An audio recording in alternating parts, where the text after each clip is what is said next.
Cijeloj toj ideji se jako malo zna, odnosno u javnosti i na lokalnom nivou i na nivou regiona, na nivou republike, o tome se gotovo uopšte ne govori.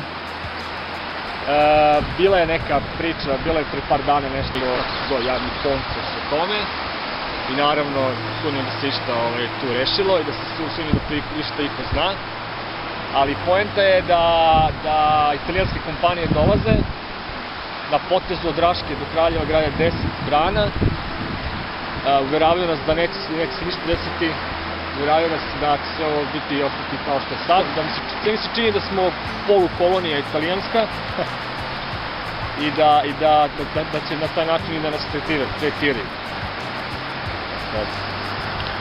Koliko će tako da bude, ja ne znam. Ali ono što se zna, to je da od sledeće godine, verovatno, a možda čak i od ove, veselog spusta više neće da bude. Iza svega toga stoji ta priča o tome kako će se zaposliti ne znam koliko ljudi, koliko će da porodica da dobije, ne znam, kao siguran posao i kreće ta priča o turizmu. Meni je jasno zašto, ako je ta priča o turizmu uvek aktualna, zašto ovde sad nema ništa. Zašto sad u ovom trenutku kada nema brana nije turistički sređen i uređen.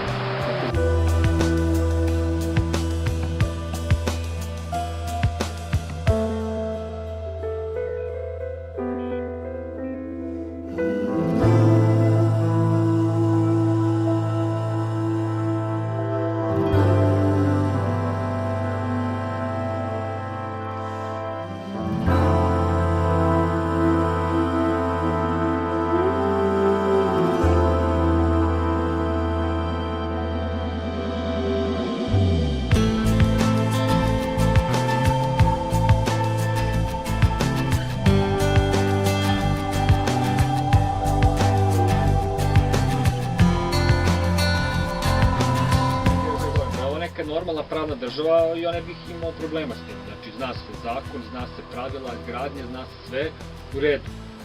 Toliko posto ide Srbiji, to je o lokalnoj sredini, toliko posto ide italijanskoj kompaniji, sve transparentno i u redu.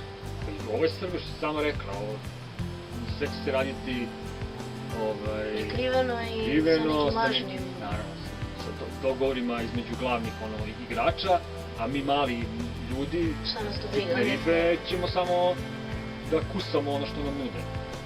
A na kraju krajeva, mislim, promenit će se cijela biosfera u vodi, promenit će se sama reka, Da su to neke ekološke stvari.